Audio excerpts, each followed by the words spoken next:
자, 영적 주도권을 가져오는 게 참 중요하다고 벌써 3주째 제가 말씀을 전하고 있습니다. 그리고 영적 싸움의 근원지는 에덴 동산이었다. 이곳에서부터 시작된 영적 싸움, 이 후유증이 지금까지도 흐르고 있다. 자, 그래서 우리가 믿음 안에서 먼저 아침 일찍 일어나서 그 말씀을 보고 기도를 하면서 항상 성령 안에서 이렇게 주도권을 갖고 아침 일찍 일어나야 하루를 승리할 수 있다. 이렇게 제가 말씀을 드렸습니다. 오늘 하루가 여러분의 인생이 된다는 거죠. 오늘 하루가 모여서 여러분의 인생을 만들거든요. 그래서 오늘 하루를 놓치고 오늘 하루를 방심하면 여러분의 인생 가운데 빈틈이 생기게 됩니다. 요즘에 중국에서 70 몇 층짜리 건물이 막 흔들려갖고 난리가 아니잖아요. 그죠? 왜 흔들립니까? 기초를 튼튼하게 하지 않아서 그래요. 여러분도 겁먹던 사람들, 우리 행복한 교회는 없지만 신앙생활 하면서 겁먹던 사람들이 있어요. 그냥 뭐 아침에 큐티 하나 하면 어때? 뭐 점심 때 하면 되지. 그러니까 자기 중심인 사람들, 규칙적인 사람이 이기는 거예요. 그래서 루틴이 있는 거거든요. 습관이 있는 거거든요. 자, 그래서 적극적으로 신앙생활을 해야 된다. 지지난주에 그렇게 설명을 했고요. 자, 그러기 위해서는 공격만 하는 게 아니라 축구도 야구도 공격할 때가 있고 수비할 때가 있어요. 그렇죠? 수비 방어도 잘해야 된다는 겁니다. 그래서 방어권을 확대해야 됩니다. 왜냐하면 오늘 이 본문에 나온 것처럼 아담이 그 선에서 무너졌고요. 하와도 무너졌습니다. 방어를 못했어요. 마귀가 치고 들어오는 거는 기정사실이라고 그랬죠. 그 빈도수가 아주 많다 그랬어요. 그래서 여러분 하루에 마귀 음성을 많이 듣는다. 이거 인정하라 그랬어요. 나는 뭐 마귀 음성 한 번도 안 듣는 것처럼. 언제부터 우리 기독교인들이 이렇게 신사적이었고 언제부터 이렇게 자신만만했는지 모르겠어요.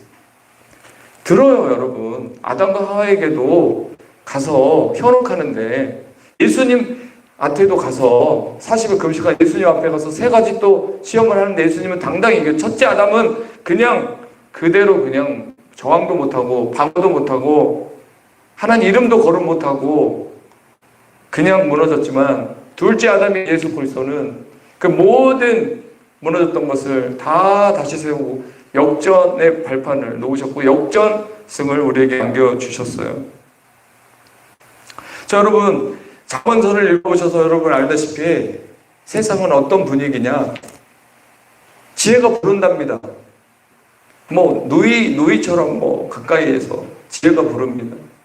자, 그리고 광장에서 지혜가 부르고 또 말씀 속에서 지혜가 부르고 또 하나님께서 계속 말씀을 통해서 여러분에게 지혜를 주고 그 지혜를 통해서 선과 악을 분별하고 하나님의 온전하신 뜻을 따라 살아가는 모든 매뉴얼을 계속 줍니다. 그래서 지혜가 부르는 거예요, 여러분.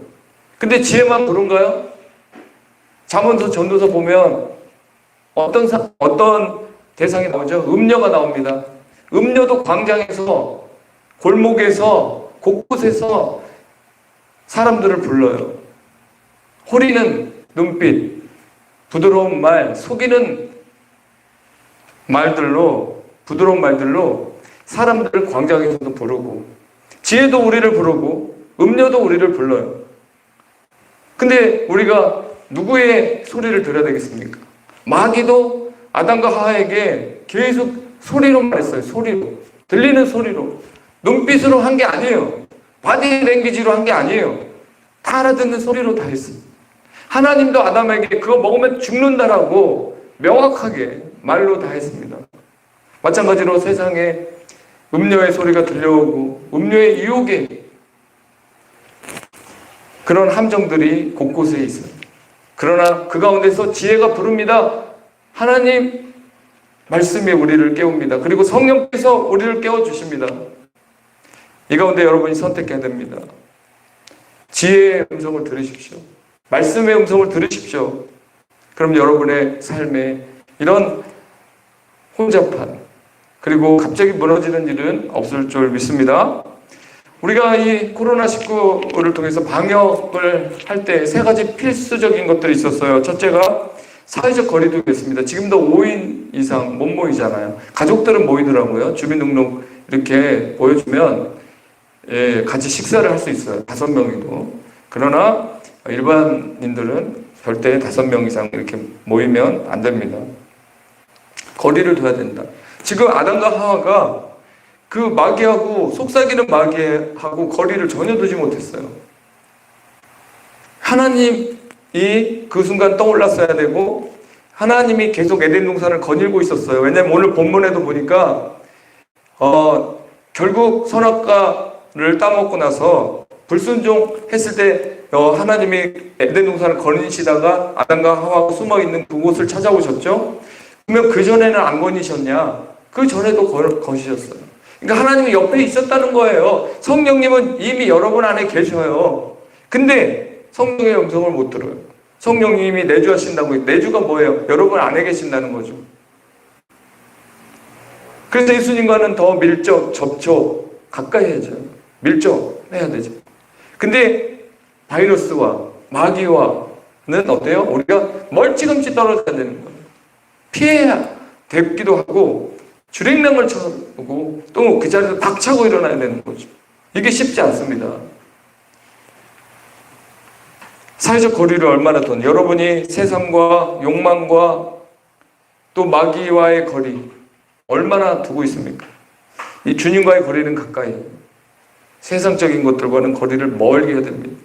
그 애굽의 그 바로가 이스라엘 백성들을 보내려고 할 때 가까이 가라, 멀리 가지 마라, 그러면 보내주겠다. 이게 다 뭐예요?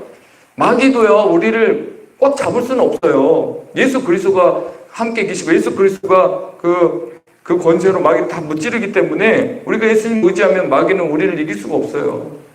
그러나 그들은 그런 방법을 쓰지 않고 점점 그래서 시작은 그렇게 뜨겁게 하지만 내 나중은 아주 찬물처럼 그렇게 식어버릴 거다. 그래서 점점 세상을 다시 유혹해서 그 딘보네전서인가요? 어디 그런 말씀 있죠. 너희들이 처음에 그 여인들이 그 계속 배우나 결국에는 이탈한다. 그 세상 것을 버리지 못하기 때문에 결국에는 이탈한다. 여러분, 박세리 선수가 어떤 기자가 물었습니다. 골프 잘 칠 때. 골프할 때 가장 힘든 게 뭐냐고, 가장 어려운 점이 뭐냐고 물었을 때 박세리 선수는 힘 빼는 거라고 그랬어요. 힘 빼는 거. 이 힘이 들어가면은 정타가 나올 수 없겠죠. 우리도 마찬가지요. 그 욕심, 탐욕, 자존심, 이런 것들이, 긴장감, 필요 없는 긴장감, 필요 없는 오해, 이런 것들이 몸에 들어가면요, 근육이 굳어요. 힘이 들어가요. 저항하려고 하고, 주님 말씀 앞에서도 막 저항하려고 하고, 릴렉스 해야 되는데 굳어 있단 말이에요.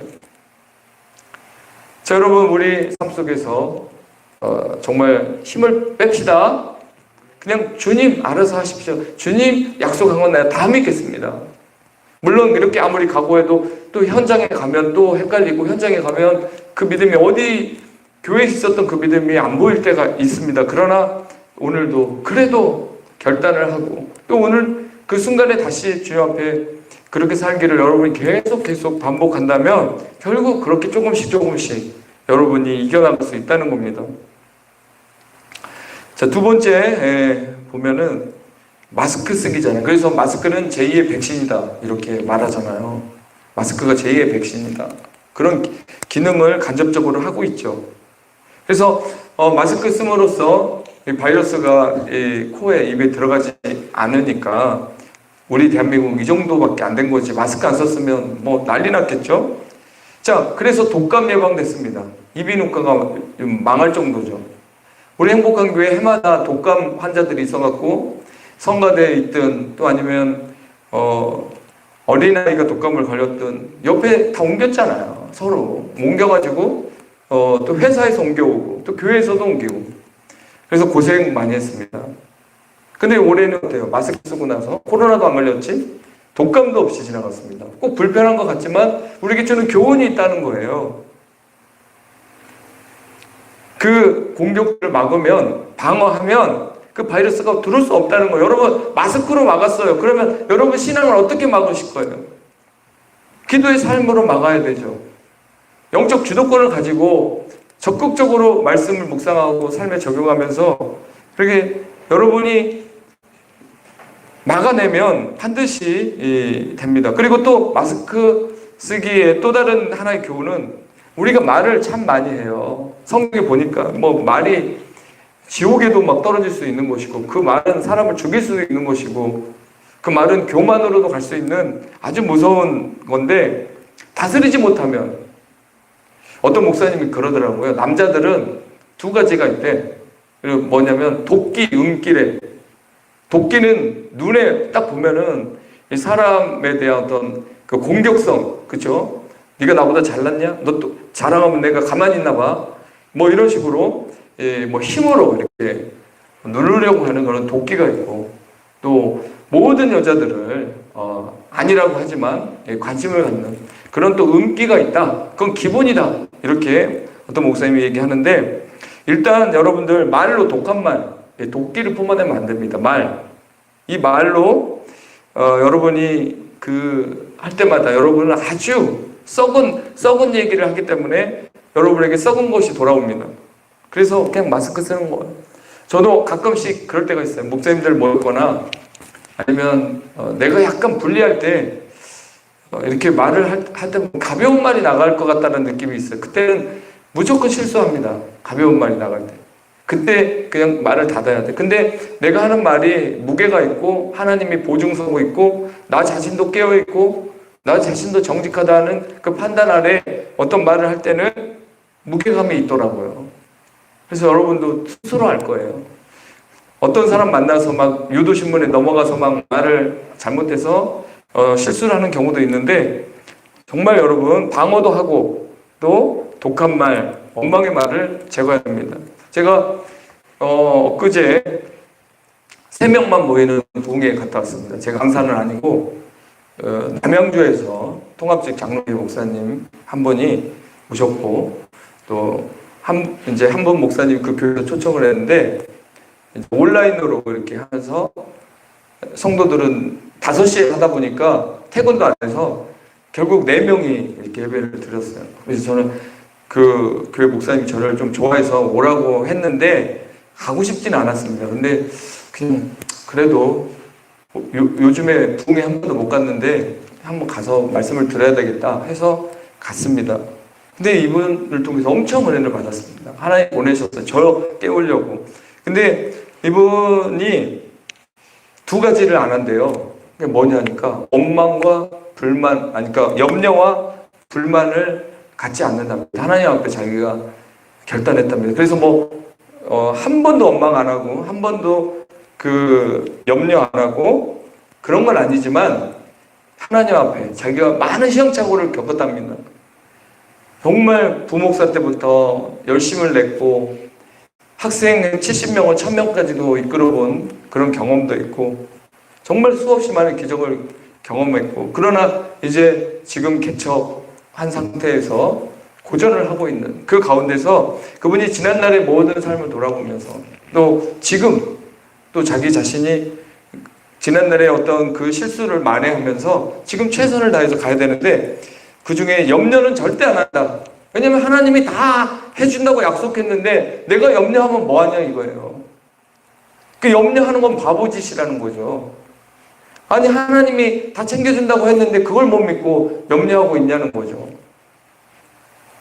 2번째는 불만. 이 불만 막 이제 하나님 내가 젊었을 때 직장도 안 다니고 다 포기하고 주의 일이 왔지 않습니까?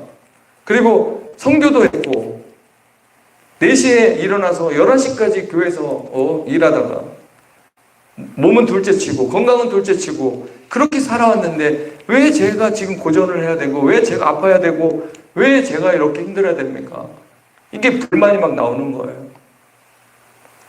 근데 이 불만, 염려까지는 자기가 끝낸다고 끊고 하나님께 선포를 했는데 이 불만은 쉽게 안 가시더래요. 왜냐하면 너무 억울하니까. 그리고 자기네 최선을 다했고 많이 속았다는 거예요. 돈도 막 사기당해보고 목사님이 건축도 하다가 망해보고 이런 하나님이 도와주셨으면 그냥 잘 될 건데 왜 사기를 당하고, 물론 자기가 잘못한 거죠. 뭐 하나님이 잘못했겠어요? 그래서 불만이 막 나오는데 어느 날 자기가 직접 들은 얘기예요. 자기가 경험한 게 아니라 어떤 목사님이 정말 열심을 냈던 목사님이 있는데, 그분이 말 그대로 새벽에 일어나서 저녁 12시가 될 때까지 사역을 하고, 그렇게 이제 사역을 열심히 하는데도 어떤 뭔가 이렇게 마음에 이렇게 뭐 기쁨이나 이런 것도 없고, 또 자기 미래가 열리지도 않고, 그래서 계속 불만을 토했나 봐요, 그냥. 근데 이게 여러분 알다시피 하나님 제일 싫어하는 게 뭐죠? 원망입니다. 광야에서 원망하다 다 죽었어요. 불평불만이죠. 불평불만. 그거를 이제 그분이 하는데 어느 날 이렇게 차를 몰고 가는데 갑자기 뭔가 싹 스쳐가더래요. 그래서 브레이크를 팍 밟고 놀라가지고 팍 밟고 딱 섰는데 갑자기 예수님이 나타났다는 거예요. 그래서 예수님이 나랑 얘기 좀 하자. 그렇게 왔대요. 그래서 내가 너에게 할 말이 있다. 너도 좀 얘기해보고 나도 좀 얘기해보자. 이제 그 목사님이 이제 자기 얘기를 좀 했죠. 예수님이 그러더래요. 그러니까 이 목사님은 어디까지 갔냐면 내가 이렇게 해도 안 된다는 거예요. 그럼 난 자격이 없다는 거예요, 결국. 가정도 못 지키고 또 내 길도 안 열리고 그냥 다 포기하고 못게 포기하고 내가 이 길을 원래 안 갔어야 되는데, 이런 식의 이제 후회와 함께 벗어나고 싶은 거죠. 나는 원래 이 옷이 맞지 않았어. 난 목사가 아니야. 근데 내가 그렇게 한 것 같아. 이제 자기가 이제 지치고 실패하고 좌절에 늪에서 오랫동안 살다 보니까 그런 불만이 터져 나오는 거죠. 그때 예수님이 이런 얘기를 했대요. 제가 여기서 폭풍 눈물을 흘렸습니다. 너무 비슷해가지고. 예수님이 그 얘기를 했답니다. 내가 너를 어떻게 키웠는데. 이거 제가 많이 했던 말이잖아요. 애들이 막 뭐 애기 때 기저귀 갈아주고 뭐 막 아빠 하면 울고 막 그러잖아요. 그러다가 이제 중학교 가고 고등학교 가면 점점 멀어지잖아요. 그렇게 따뜻하지 않잖아요. 그때 이제 또 결혼 앞에 두고 또 이제 뭐 갈등 한 번 있고 또 뭐 직장 문제로 갈등 한 번 있고 막 그러면 부모가 이제 이게 속이 다 타요. 그때 부모가 하는 얘기가 뭐죠? 내가 너를 어떻게 키웠는데. 근데 우리만 쓰는 단어인 줄 알았어요. 부모들이 쓰는 단어인 줄 알았는데 예수님이 그 얘기를 했다는 거예요. 내가 너에게 얼마나 투자한지 아냐고. 네가 방황할 때, 네가 세상으로 달려갈 때 너를 데려오고, 네가 혹시나 또 다시 세상에 빠질까 노심초사하면서 너를 계속 붙들고 너를 끔찍히 사랑해주고 훈련도 시켜가면서 이렇게 세워놓은 나는 뭐냐고. 그러면 주님은 그렇게 얘기했대요. 그 얘기를 하는 순간 저도 정말 가슴이 막 이렇게 무너지는 눈물이 쏟아지더라고요. 저도 어떻게 보면 내가 뭘 할 수 있나, 정말 난 무능하구나, 성도님들한테 내가 해줄 수 있는 게 뭐지? 나는 가정을 잘 돌보고 있는 건가? 내가 왜 이렇게 외롭게 됐지? 내가 왜 이렇게 슬프지? 왜 이렇게 나는 이 고통을, 그것도 몇 년을 겪어야 되는 거지? 벗어나고도 싶고, 그런 마음이 정말 강물처럼 밀려오더라고요. 근데 이 분을 만나서 하나님이 저에게 대신 얘기해 준 거예요. 내가 너를 어떻게 훈련시켰고, 내가 너에게 얼마나 많은 투자를 했고, 너 또한 많은 눈물을 흘리면서 이 길을 가기 위해서 함께 왔는데 뭔 불만이 그렇게 많냐? 넌 내가 택했는데 왜 벗어나려고 하냐? 주님은 아시겠죠. 제 연약함을 아시고 그 무게를 감당할 수 있는 어떤 믿음의 어떤 맷집이라든가 어떤 믿음의 체력, 이런 것들이 약하다는 걸 아시죠. 그래서 그때는 또 그때에 맞게 훈련을 시키고, 그 다음에 주님이 저를 전문가로 쓰려는 그 고비에 불만을 이렇게 털어놓고, 또 난 자격이 안 된다고 자기를 비하하고, 내가 행복한 거에서 뭘 해줄 수 있을까, 성도들에게. 왜냐면 주님 앞에 나는 솔직하고 싶으니까요. 그런 연약한 저의 모습을 보면서 그렇게 불만을 토했는데 주님께서 내가 너를 얼마나 사랑하고 내가 너를 얼마나 훈련시켰고 내가 너를 어떻게 키웠는데 네가 지금 와서 이런 불만을 토하고 그러면 되겠냐? 그런 그분을 통한 어떤 그 다른 목사님의 간증인데, 주님을 만난 간증인데 그게 그냥 다이렉트로 제 안에 들어왔어요. 여러분, 방어에 대한 얘기를 하다가 이렇게 이 간증이 나왔는데 절대 염려하지 않아도 좋을 것 같고요. 또 불만 막 토해봤자 주님이 또 노심초사하게 됩니다. 쟤 또 시작했네. 또 왜 저렇게 힘들어하지? 기뻐하고 감사하고 담대히 나가야 되는 시기에 왜 또 저 환경에서 왜 또 저렇게 약해졌지? 그렇게 주님이 힘들어할 수 있어요. 마음 아파할 수 있어요. 그래서 저도 그렇고 여러분도 다 일어나 빛을 발하는 그 자리로 다시 서기를 원합니다. 그리고 세 번째, 손 씻기잖아요. 손 씻기. 그렇죠? 저도 이제 습관이 돼서 그냥 들어오자마자 손 먼저 씻어요. 오늘도 김명희 사모는 손 씻었냐고 물어봤는데 저는 이미 씻었어요. 왜냐하면 제가 저를 아니까. 왜냐하면 손을 안 씻을 수가 없잖아요. 이게 뭐 이렇게 더러운 거 못 치고 당연히 손 씻는 게 습관이 됐어요.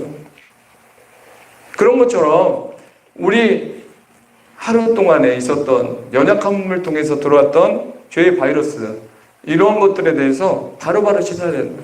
바로바로. 죄가 쌓이면 좋은 거 하나도 없어요. 죄가 쌓이면요, 회개가 안 나와요. 여러분, 빵 터져야 되는 그 단계까지 가려면 정말 힘들죠. 바로바로 씻을 때, 또 바로바로 청소할 때 깨끗해지는 것입니다. 자, 이런 말이 있더라고요. 어제의 나와 겨루어 이겨야 승리할 수 있다. 어제의 나와 겨루어 이겨야 된다. 참 명언인 것 같아요. 어제의 나의 모습은 어떻죠? 물론 우리가 최선을 다했어요.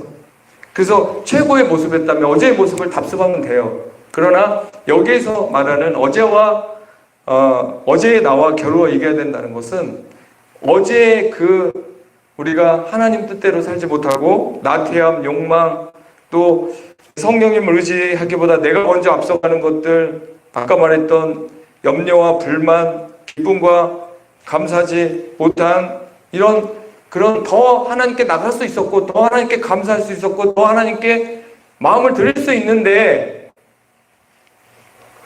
또 환경의 어떤 중력에 끌어당기는 어떤 세상에 끌어당기는 그런 힘에 그만큼 기대치 많고 주님의 기대치만큼 못 산 것들을 오늘은 어제보다 내가 더 주님을 사랑해야 되고, 오늘은 어제보다 아이들을 더 사랑해야 되고, 오늘은 어제보다 성경에 말씀한 대로, 성령이 조명해 주신 대로 말씀대로 살아가는 그런 삶을 어제와 같이 안 하고 오늘은 잘 살아야 된다라는 그런 각오와 결단을 가지고 어제에 나와 겨루어서 오늘 이겨야 되는 겁니다. 그럴수록 우리는 성장하게 되는 거죠. 분명히 우리 행복한 가족들은 그렇게 이겨낼 줄 믿습니다. 자, 오늘 본문 정리하고 마치겠는데요. 자, 이제 눈이 밝아졌어요. 죽는다 했는데 죽을까 하노라. 그리고 마귀는 죽지 않는다. 그것도 너희가 하나님처럼 된다. 완전히 플러스 알파. 꼭 그 다단계에서 할머니들 오면은 뭐 막 몇 마디에 그냥 할머니들 주머니를 열잖아요. 그래서 막 자식들을 돈 붙여 주잖아요.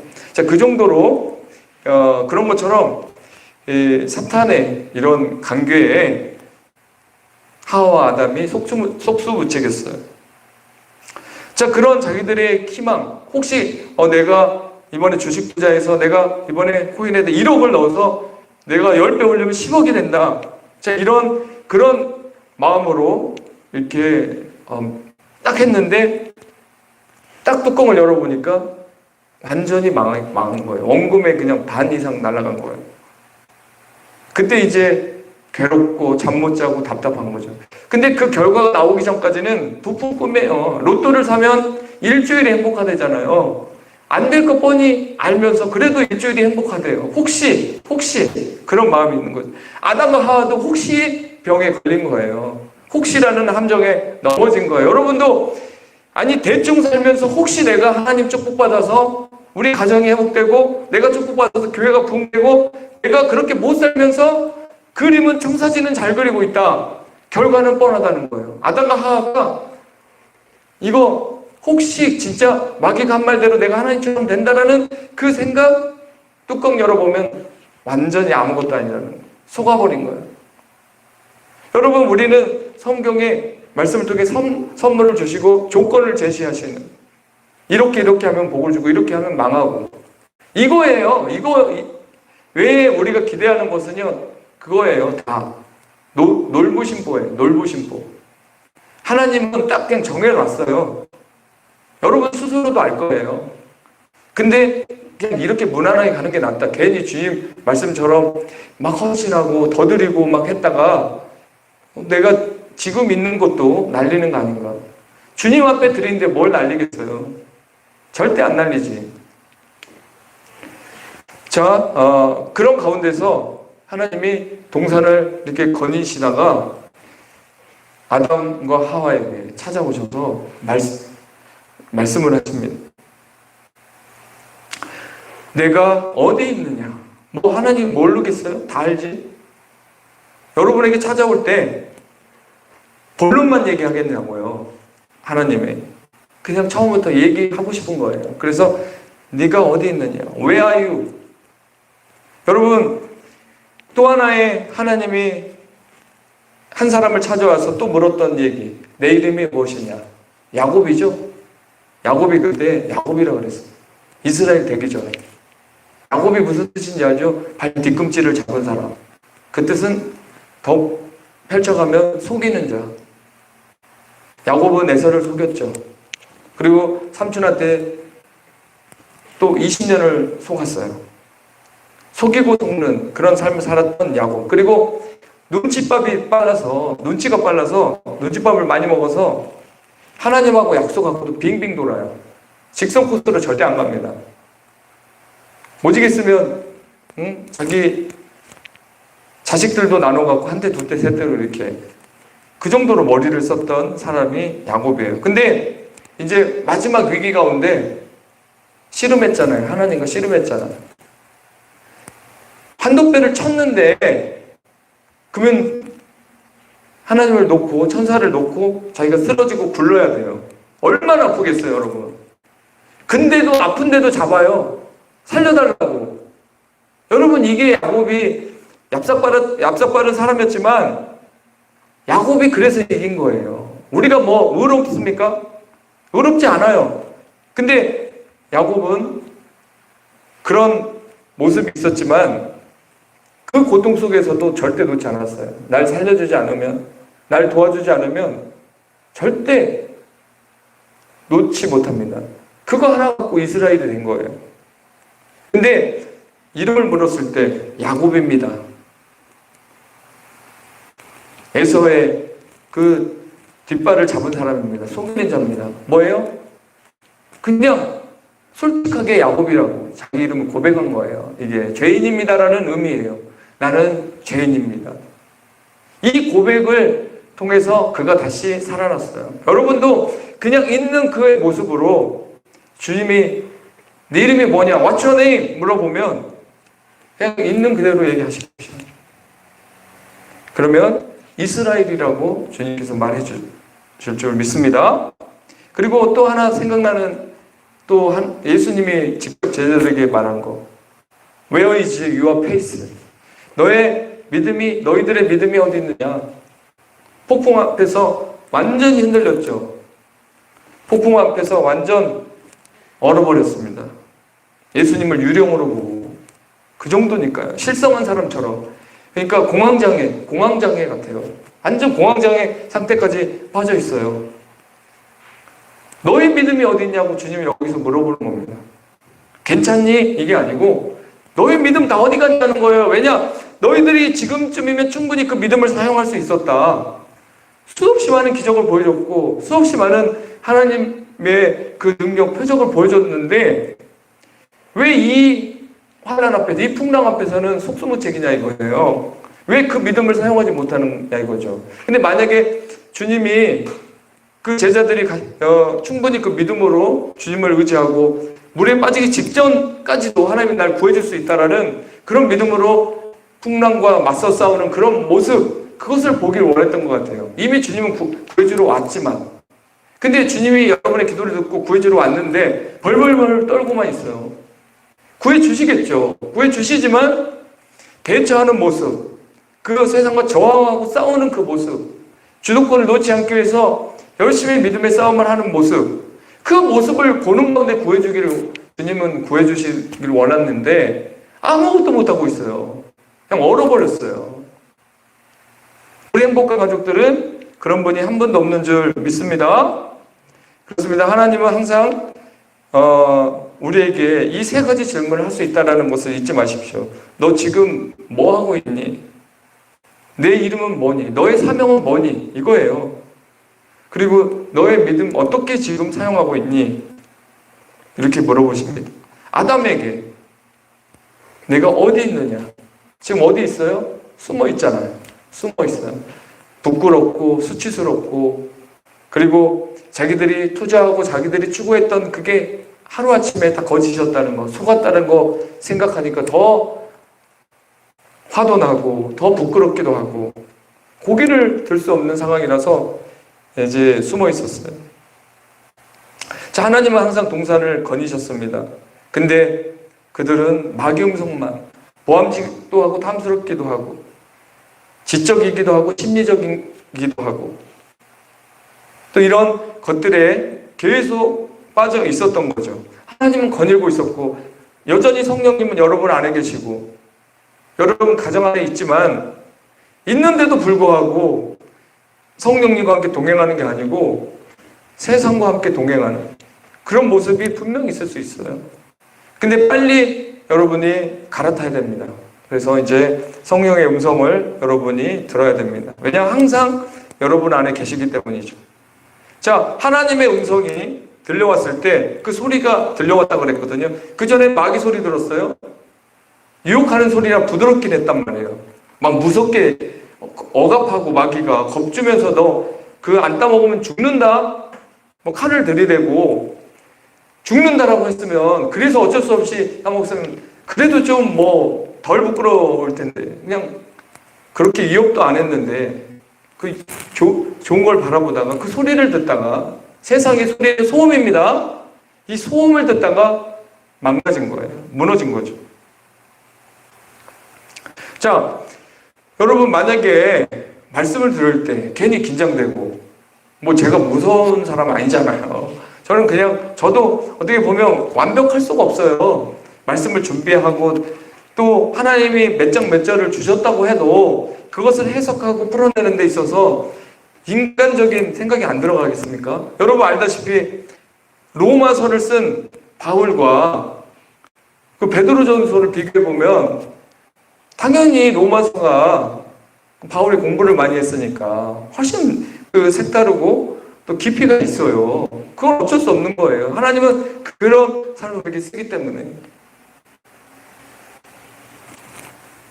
자, 근데 하나님의 음성을 듣고 또 말씀을 듣는 가운데 이 두려움이 있다, 아니면 짜증이 있다, 그래 은혜를 못 받는다, 그러면 이게 어떤 상황이냐? 아담과 하와의 입장인 거예요.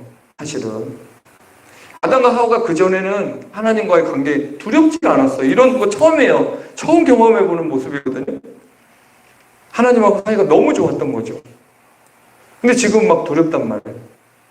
말씀을 듣는데 두려움이 있거나, 신앙생활 하는데 뭐 꺼리낌이 있거나, 자신감을 잃었거나, 그러면 지금 문제가 생긴 겁니다, 지금.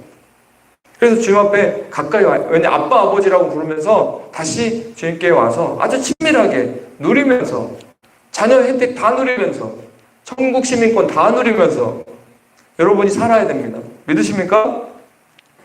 자, 그런 가운데서 죄의 후유증이 있었습니다. 그러면서 아담은 옹색한 변명, 아담에게 직접 먼저 물었어요.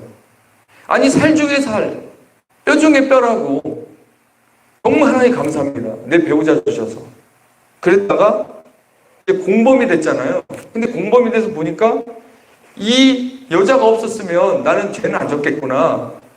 이 사람으로 인해서 얻은 것도 있었지만 이 사람으로 인해서 내가 죄에 가담했구나. 이런 생각을 아담이 하고 그냥 엎드리면 되는데 하나님께 핑계대 옹색한 변명을, 비겁한 변명을 쏟아내고 있어요. 그냥 넘어갔어요, 하나님. 그 다음에 하와 왜 그랬냐? 뱀이 그랬다. 이건 진짜 말이 안 되는 겁니다. 뱀이 그랬다. 그럼 사탄이 우리도 마찬가지예요. 사탄이 유혹해서 내가 졌다. 이게 변명이 될 것 같아요, 안 될 것 같아요? 안 되는 거예요. 그래서 그냥 청문회 같은 거 할 때도 그러잖아요. 청문회 하면 장관 후보 올랐다가 비리 드러나면 어때요? 그냥 그만둬야 돼요. 그냥 물러서는 사람도 있잖아요. 거기 가서 변명하면 뭐 하겠어요? 그냥 물러나야지. 근데 사람은 거기서도 옹색한 변명을 하게 됩니다. 자, 그렇습니다. 오늘 이 말씀을 통해서 그 결과로 인해서 이제 여자는 남자를 원하고 남자는 여자를 다스리게 되고 이게 이제 구약의 어떤 정의였습니다. 여자는 숫자에도 들어오지 못했었죠. 그러나 지금은 예수님이 십자가에서 이 모든 것을 저주를 다 깨트리고 모두에게 공평하게 불공정한 사회가 아니라 누구든지 예수 믿으면 흑인이든 동남아 사람이든 여자든 남자든 어린애든 어른이든 가난하든 부하든 상관 전혀 없어요. 모두에게 평등해요. 단지 그런 가운데서도 이제 교회의 어떤 질서라든가 또 가정의 질서는 여전히 신약에 가서도 사도 바울을 통해서 서로 누구는 존경하라고 누구는 사랑하라고 그리고 약간 분담이 나눠져 있어요. 근데 그런 걸 통해서 남자는 평생 수고를 해야 돼요. 땀을 흘려야 되고. 그런 룰이 여기서부터 생겼다는 거 보면 정말 이게 하나님과의 관계에서 한번 깨졌을 때 분명히 후유증이 온다. 어떤 사람은 1년으로 끝날 수도 있고 어떤 사람은 5년, 어떤 사람은 그 후유증이 너무 오래 가서 괴로울 정도로 삶이 이제 피폐해지는데 자, 이제는 예수 그리스도가 그 가운데서 승리한 시대에 우리가 살고 있기 때문에 혹시 우리가 그런 죄를 졌다고 해도 주님 앞으로 십자가 앞으로 바로 달려가면 주님은 우리를 안아주신다는 거죠. 그래서 우리는 또 용서받고 또 의롭게 살아갈 수 있다는 것입니다. 단지 이렇게 옹색한 변명이나 누구 남 탓하면서 그러다가 시간을 보내면 주님의 그 십자가 은혜를 욕되게 하는 거죠. 바로 그냥 내가 연약해서 보니까 남 탓을 했는데 보니까 내 탓이더라. 저 사람 때문에 했는데 보니까 나도 공범이더라. 똑같더라.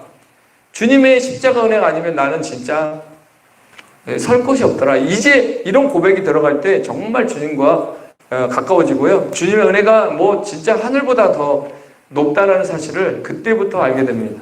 그렇다고 거기까지 막장까지 갔다가 살아나야 되는 건 아니고요. 처음부터 여러분 잘해서 지금도 잘하고 계시잖아요. 처음부터 믿음 생활 잘해서 그냥 그 상태까지 안 가도 그냥 인간은 왜 인간을 의지하지 말라고 그랬죠? 코에 생명이 있는 인간을 의지하지 마라. 왜냐하면 생명이 딱 끊기면 죽는다. 그리고 입김보다 가벼운 게 인생이라고 그랬어요. 입김보다 가벼운 게 사람이에요. 입김 후 불면 날아가는데 그 정도로 우리가 연약한 존재예요. 겉으로 보기에는 아름답고 겉으로 보기에는 뭔가 다 갖춘 것 같아도 그것만 여러분이 그냥 다 인정해버리세요. 그러면 그 다음부터는 겸손해지게 돼 있고 그 다음부터는 하나님의 말씀이 이해가 되고 그 하나님의 사랑이 얼마나 큰지 아까 제가 말했죠. 내가 너를 어떻게 키웠는데 행복한 교회에서 내가 너를 어렸을 때부터 어떻게 훈련시켰는데 부모만 하는 얘기가 아니더라고요. 예수님이 당당히 와서 내가 너를 어떻게 훈련시켰는데 이제 와서 힘들다고 빼려고 해. 내가 너를 어떻게 훈련시켰는데 네가 지금 불만을 토할 때야? 내가 더 속상하다. 내가 너를 그렇게 키우면서 참고 견디고 인내해주고 도닥거려주고 그렇게 해서 너를 키우고 자격도 안 되는 너를 깜도 안 되는 너를 그래도 불러가지고 그 자리까지 세워줘서 존경받게 해주고 어디서 칭찬도 받게 해주고 그랬는데 어디서 네가 지금 그런 식으로 나오냐고. 내가 너를 어떻게 키웠는데. 이 이야기를 여러분이 계속 묵상하면서 주님 마음 아프게 하지 않고 이런 죄로 인해서 아담과 하와로 인해서 이런 피폐한 그 후유증이 영향력이 절대 가게에 흐르지 않도록 여러분들이 하나님과의 동산을 거니시는 하나님과 여러분의 가정을 거니시는 하나님과 말씀을 통해서 여러분을 붙잡아 주시는 하나님과 깊이 만나서 올해 가정의 달에 상승하는 저와 여러분이 되기를 예수님의 이름으로 부탁드립니다. 이 시간 우리